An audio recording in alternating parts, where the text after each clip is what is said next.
The following is a hockey podcast out of Vancouver and Surrey, British Columbia. It'll only consist of a lot of puck talk and even more BS, or in actual words, banter and satire. Enjoy, and as always, go Canucks go. I've been writing this up, and it's my 2-week notice.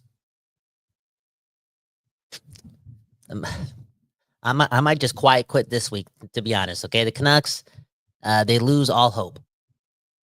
Well, that's what my heart's telling me. They lose to the Jets. They're still 6 points down. There's like 1.5 games left. Do the math. Let's talk about it.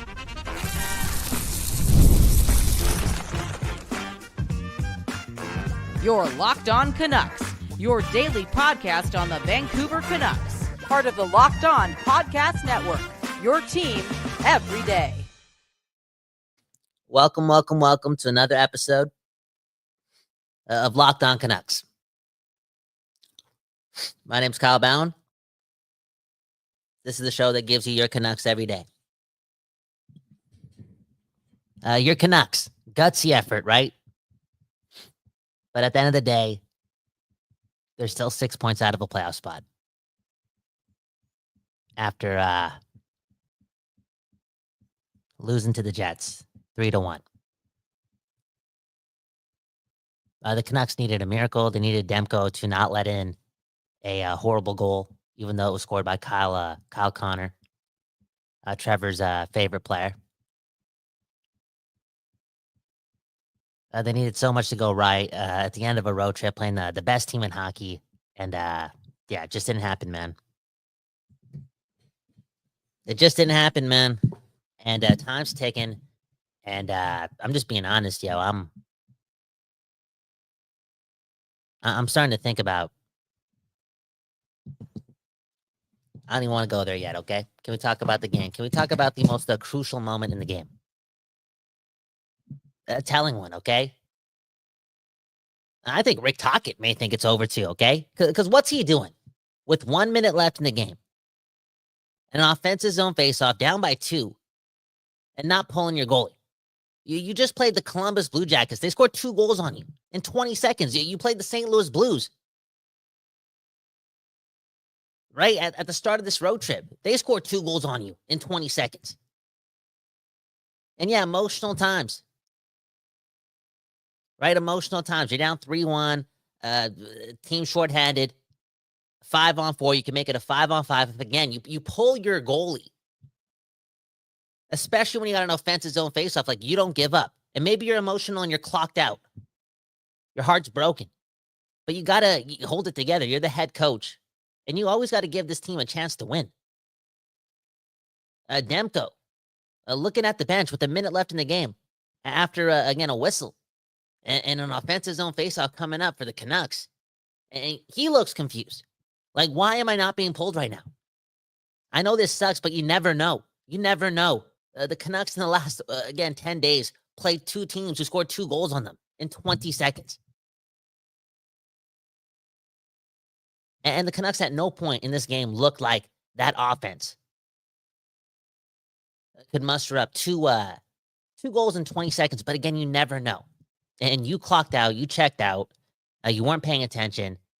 Maybe you were, again, emotionally damaged, or maybe you were just like looking forward to golfing, okay? A major red flag. Again, Thatcher Demko doing whatever it takes to help this team win. I know he didn't look perfect today, but he's playing through injuries. He's battling his ass off, dealing with the Papatias, Pepatitis, Pepilitis, Pepto-Bismol all season long. The unordinary injury, been through 3 injuries all season long. He's doing the most. And again, just him looking at the bench, questioning if he's going to be called to the bench, even though he shouldn't even question it because it makes all the sense in the world. And your head coach is just, he's already looking past the game. It's those little details, man. I did not like that. It's actually the first time I realized, and this is a far stretch from a couple days ago, and maybe this is what a loss does, but this is the first time I realized that, he may not be back next year, which makes all of this even worse, right? The Canucks, not mathematically eliminated from the playoffs, but, bro, there's a real good chance that the truth is going to hurt even more, because the truth is, which we should have known all along, is going to happen, and that this team is not going to make the playoffs again. And what do you mean, Kyle? Again, they made the playoffs last year. Dude, we're trying to build something here, right? Work our way towards the Stanley Cup. A compound interest, right? Keep building towards that goal. This is a major step back. And for quite some time, I mean, over the last couple of weeks, for whatever reason, the belief, right? You're still in the fight. You got Quinn Hughes, one of the best players in hockey. Demko's playing better. You just think there's a chance, but you get slapped in the face with reality. And again, gutsy effort. They're battling through a lot of injuries. I liked what they did a lot today against Winnipeg as far as playing structured, and they could only hold on for so long. It is what it is, but I don't know. Something just hit me like, yo, dude. Obviously, like they weren't good enough all season long. This team blew a 3-0 lead in game 1 to Calgary. And since then, it's just always been it's been weird, man. And to me, again, another weird moment. Rick Tocchet not pulling his goalie with a minute left in the game and an offensive zone face-off coming up. Like the boys are battling. Case in point, they won that face-off. It's 4-4 and 5 in the offensive zone. The players on the ice, they want to score a goal.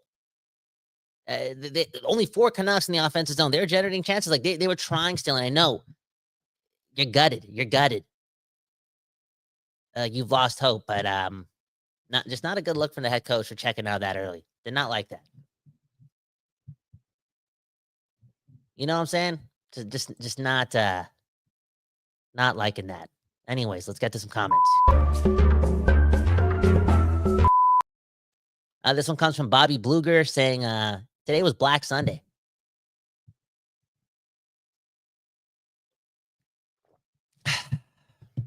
Yep. You could even maybe call it Blue Sunday, right? Considering the Blues are just the reason for all this. I mean, what if they went 7-2 during a 9-game stretch and not 9-0? I'm not feeling like shit. I'm not feeling dark. I'm not facing reality. And oh yeah, reality.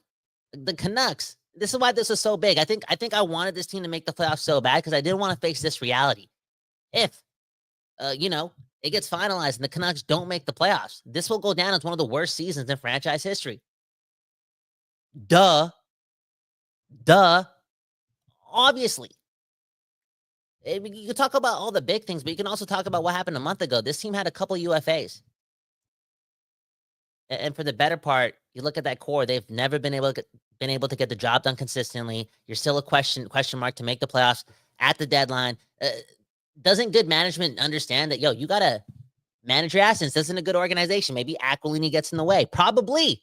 And they make no moves. So then you have a team historically that's been mediocre over the last 10 years, not making asset management-like moves.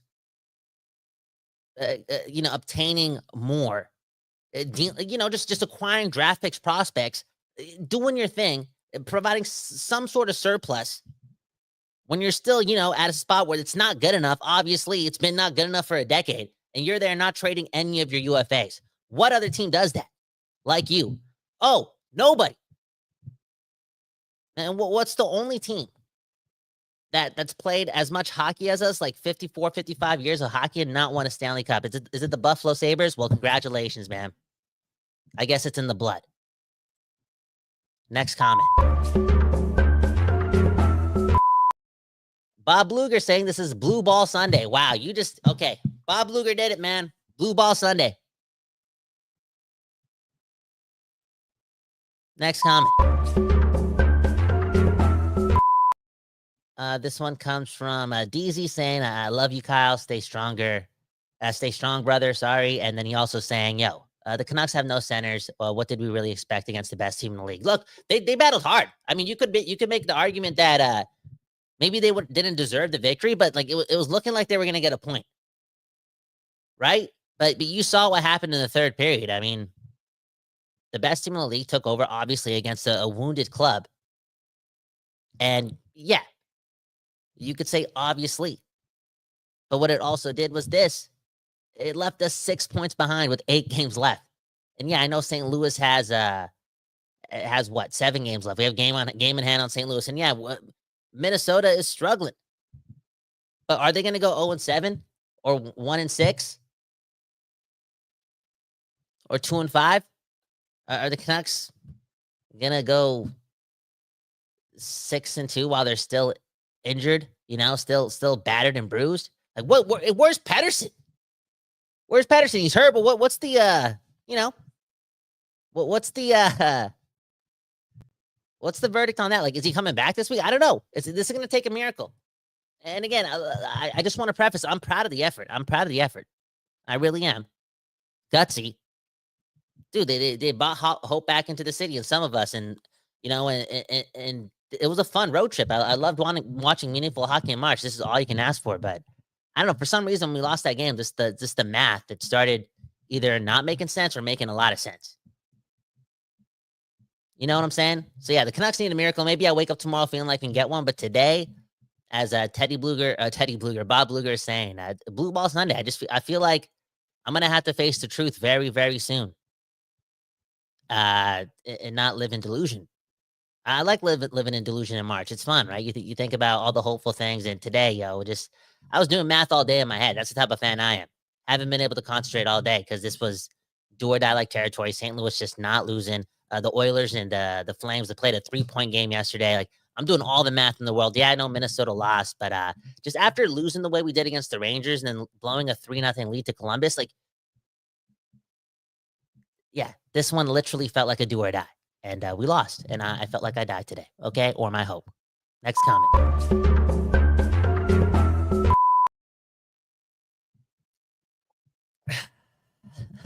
Japan saying Pettersson's probably on vacation. Japan, man, always with the Pettersson boom bam, the 1-2. It is what it is. But I'm curious, like, like, I don't know if the injury's not something that's as bad as Demko's or Quinn Hughes's, and this team is still like 6 points out before Wednesday's game. Like, let's say St. Louis actually loses the game. Let's say Minnesota. I don't know their schedule, but let's say they lose, and again, we're still 6 points out with a game in hand or two, and Pettersson has again the same level of pain / I don't know, injury. Severance. I don't know what the word is, but as Hughes and Demko, then he's got to play, right? He's got to play. Those guys are battling, and speaking of battling, like Quinn Hughes, he's battled so much to the point where dude, this guy needs to be home, and like in his home. We've all been through that. Those battered and bruised moments where you just need your bed. Quinn Hughes over the last 3 games, defensively speaking, has been bad, not great. A lot of miscues.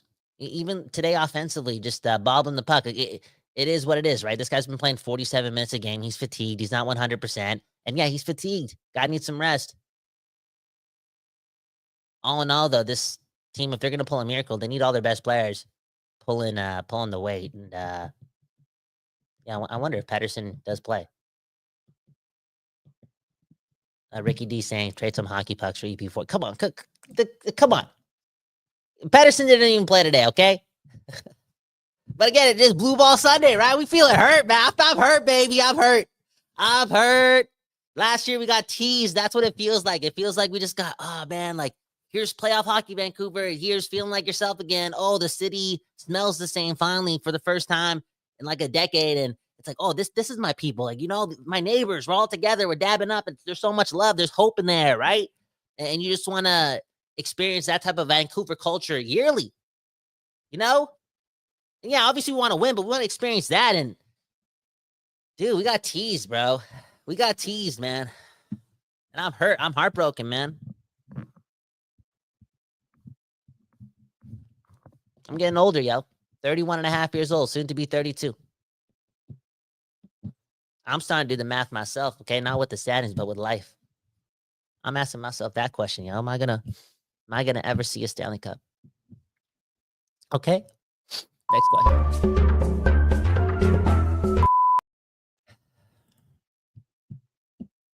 Jikatronic saying Kyle losing hair at an accelerated rate. Okay, look, I'll show you how much hair I'm missing. I don't know if this is good podcasting or good YouTube. Can you see that right there? That's not dog hair. That's my hair, man. just watching the game like this, straightforward, looking at my computer screen, my hair, like I don't have to touch my hair or move my hair. My hair just starts falling down like it's some snow gracefully. Yeah. Next question.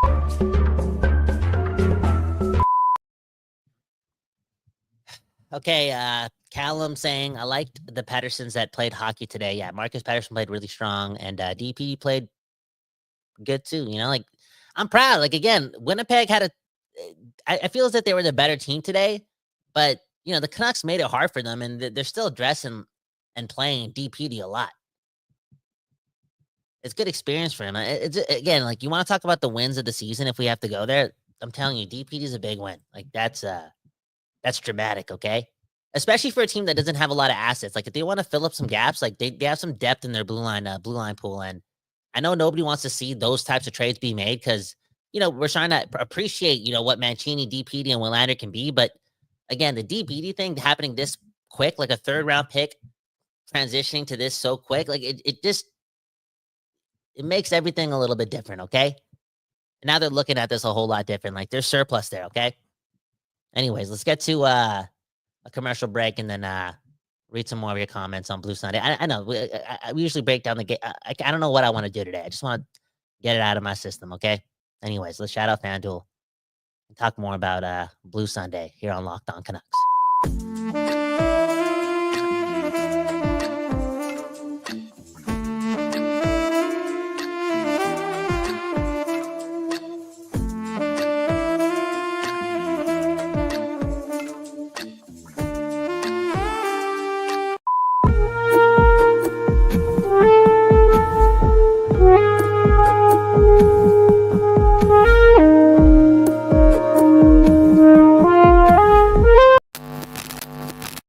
Today's episode is brought to you by FanDuel, okay? Dude, again, Trevor and his daughter, they play the FanDuel game every single day. I don't know if I'm allowed to say that. But hey, it is what it is. Trevor's a financial advisor, and boom, bam, he does the math himself. He knows what he's doing. He's the second best dad in the world. And he may be betting on March Madness, which is crazy, too, because I know this guy watches no NCAA basketball. But he's still making a bracket, okay? And FanDuel is giving you what? A chance to get in on the action like never before. And guess what? New customers can get $200 in bonus bets when your first $5 bet wins. Okay, that's $200 in bonus bets when your first $5 bet wins. Okay, new customers now. Y'all getting lucky. Okay, pick your favorites. Stay in the action, right? You can live bet. You don't have to wait till the game starts. Before the game starts, you can just do it whenever you want. And that's place your bets, place your parlays. And again, use FanDuel to do all that. That's FanDuel.com. And get in on the college hoops action all tournament long. Okay, college hoops action. Dude, I'm not Trevor Beggs, okay?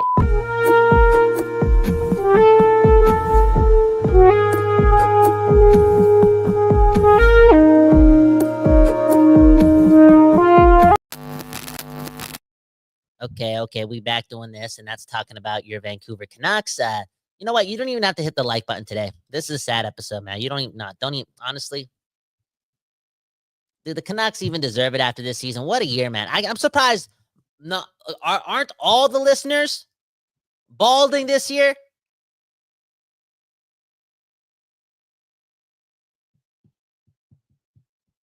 Aren't they all? I can't be the only one. That was a trauma-licious, dramatic soap opera, Pretty Little Liars type of year, man. Desperate Housewives type of year. That's what it felt like.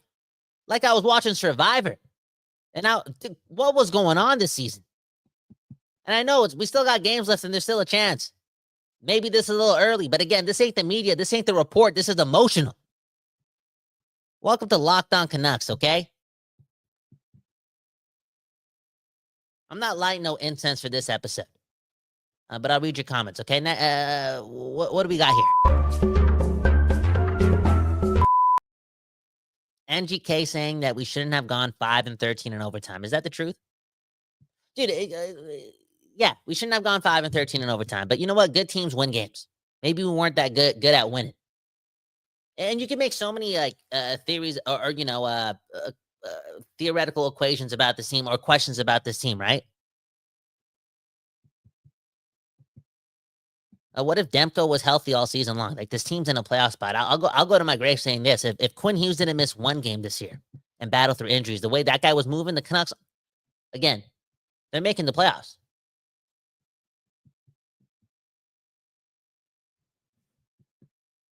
The Miller and Pedersen thing, right? Like, who knows? Maybe if all the other guys that battle through injuries, maybe if Hronek doesn't miss 2 months, the Canucks have 5 more points this year, 6 more points this year, right? Those are the details, right? In the disaster. All that being said, I don't know how long I don't know how long the excuses are gonna last in the taste in people's mouths regarding this season, right? Or like, the contents of their soul. Like, how long is the injury report gonna stay there before the fan base kind of looks again at this being another year where the team didn't make the playoffs? Like, yeah, they made it last year, but how about the years prior to that, and the years prior to that, and the years prior to that? And take out the bubble year, okay?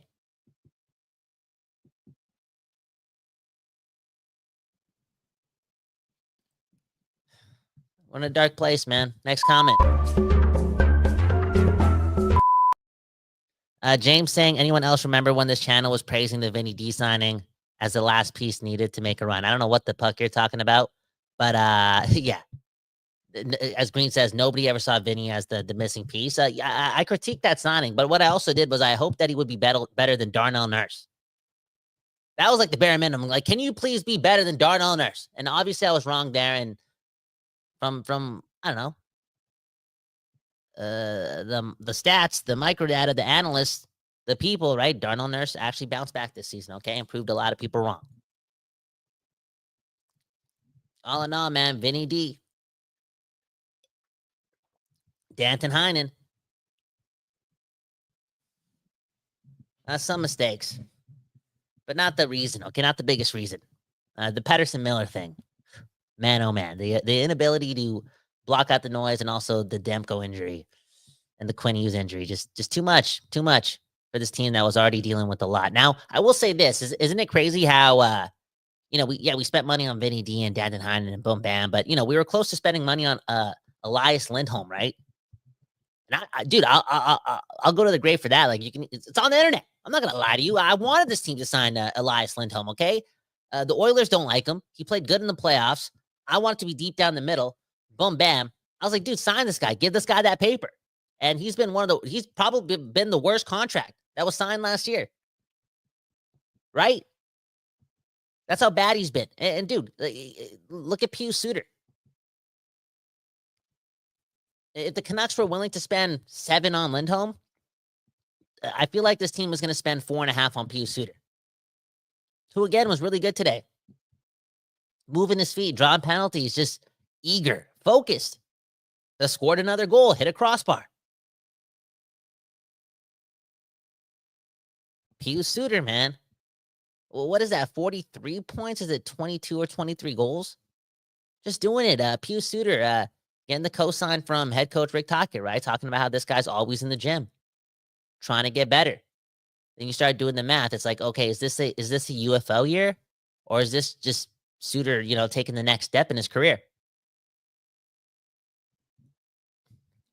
And for me personally, again, don't listen to me. You're gonna sign if you listen to me, Alvin, you're signing Lindholm, right? But to me, it's like, yo, you want to get away with not making the playoffs, and I don't know, maybe not us having to remember one of the darkest days in team history, if that's the case with this year's trade deadline. You want me to kind of forget about that? You got to keep one of Besser or Suter, at least one. You're letting both of them go for nothing when, historically speaking, you sucked. You know what I'm saying? That's just not good enough. Like, how come the Boston Bruins have made, 2 Stanley Cup finals, 3 Stanley Cup finals since, we lost them in 2011? How come after, winning the President's Trophy, boom, bam, making the playoffs and then making the playoffs again, they had one of the craziest regular seasons in NHL history a couple years ago. Obviously, they got bounced in back-to-back seasons, and it wasn't looking good. But boom, they went into this year, they spent some money, and they didn't do anything. They struggled. They knew it right away. Like, yo, this is the beginning of the end. And that team's like, yo, we're trading everyone. Got rid of Marchand. They got rid of Carlo. They just picked up assets, right? Yo, I'm telling you, like, you package a couple first-round picks, You throw in a couple seconds, you can get a Jake Gensel at the deadline. You know what I'm trying to. What I'm trying to say is like those assets matter, and good teams, they understand that. They understand when your team's not good enough and you got some UFAs, you got to move them out and bring stuff in. And if you're not going to do that, you better make the playoffs. And again, the Canucks with 8 games left, they're 6 points out. And when it's all said and done and this team actually doesn't make the playoffs, people are going to look at that as, again, catastrophic, especially if they can't keep one of those guys. And with no Hedl or understanding what Hedel's going to be and his injury history, dude, it just...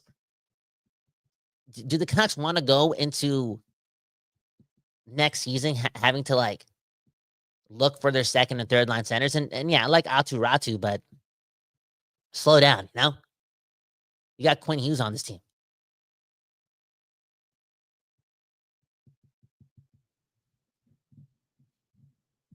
Crazy. I think they got to keep Suter, man. And just his, again, like hearing his effort in the gym has gone up, like that technical thing. It's telling me more that this, yeah, don't get me wrong, like the UFA thing has to do with it. Like he's motivated, but maybe again, he's just taking the next step in his all-around game, and he's just a little bit quicker and stronger, and he's just this guy, and that's a really good player.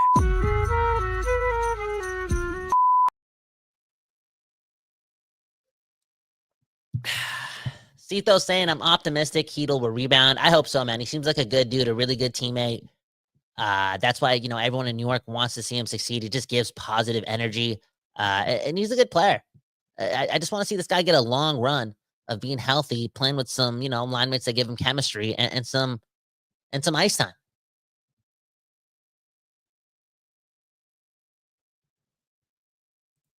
I believe in Hedl too.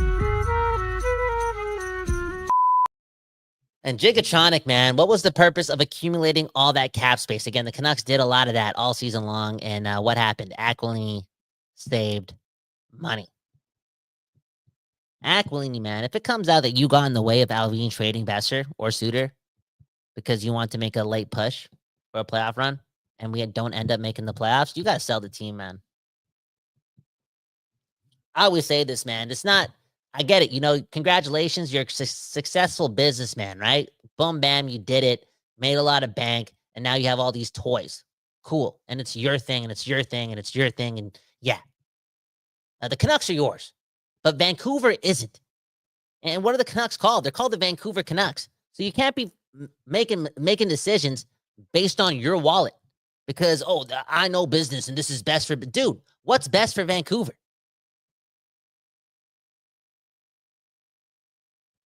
What's best for Vancouver? So, yeah, that comes out. I don't know, man. Rutherford's an open book, right? This guy leaves in the offseason. Who knows? Getting older, stressful year. I'm balding. You don't think Jim Rutherford is balding this year? Google it. Right? And this guy, man, Jim Rutherford, man, talked the most, man. This season, Traumalicious, man. Alvin talked the most. Oh, but the media is so full of drama. Dude, Alvin talked the most. Rutherford. Oh, the media is so full of drama. Rutherford, man, just ratting out everyone in this organization. Crazy.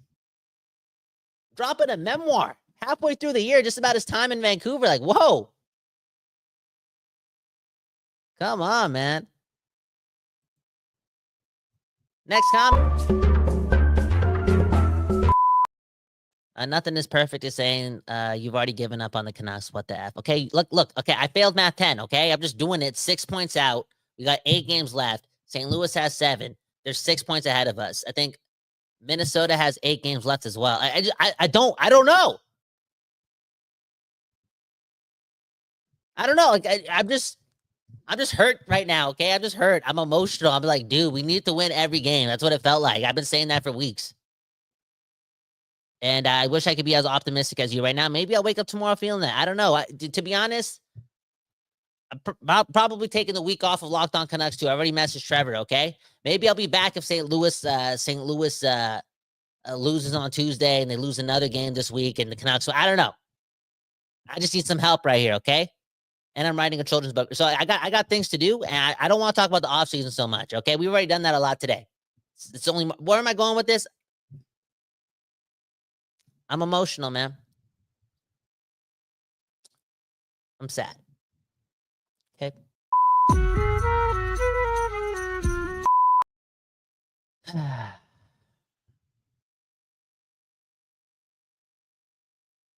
This username saying, what's a good golf course asking for the Canucks? Should I start golfing? Should I start doing that? Is that what life's all about as a 32-year-old man without the playoffs? So what else am I gonna do? You know how much I love the playoffs? You know how much I love watching playoff hockey? You think I'm spending 10 to 15, 20 hours a week watching other teams playing the playoffs? Fuck that, man. I don't got the time for that. I'm a Canucks fan. I'll always say this. I'm not an NHL fan. I'm a Vancouver Canucks fan. I'm not spending my time with that. No. I'm jealous. We got teased. I got lied to. I thought I was in love again. I'm sorry for yelling, but I'm hurt.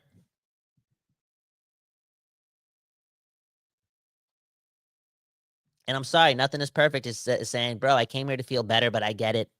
I'm sorry for your loss. We still got this. PD and Hoaglander G. Thank you. You know what? Nothing is perfect. Thanks, man. You know what? Here's the thing about me and Trevor Beggs and our relationship, and I have to do this because I just read this comment. You can believe this for the truth, or you don't have to. But isn't it crazy, right? Trevor knows how emotional I am, and let me know in the comments if Trevor's got to be a better friend. Okay, straight up. Hashtag be there for Kyle Trevor. Okay, because he knows. I know this guy's a family too. You know, he's got a family, love like the best family in the world. I talked to the whole family like 4 hours ago. The most beautiful family ever. But Trevor, man, I've known you longer. How come you didn't call me once after this game ended and just said, yo, you okay, Kyle? You okay? Trevor, man, see what this is, man? Are we colleagues or are we friends, man? Are we podcast partners or partners for life? I didn't get a phone call, man. Let me know if Trevor should have called Kyle. Nothing is perfect, okay? I'm trying to be your Trevor today, Kyle, because he abandoned you. I will never abandon you. Trevor, man. I needed a phone call today. So on this note, I'm going to leave. Do yourself a favor and call your friends today, man. Just check up on them. You just never know, man. Would I have given up on the Canucks if Trevor called me after the game? Ask yourself that. Who do you blame the pessimism for? Me or the darkest guy on the program, Trevor Beggs? The Canucks lost to the Jets today. They're 6 points behind a playoff spot, and I lost a friend. I lost family. I lost Trevor Beggs, man. I'll see you guys in a couple weeks. Again, you don't have to hit the like button. Don't even do it, man. The Canucks, man. What the hell? What's going on with my life? I'm balding. Y'all want to see my head?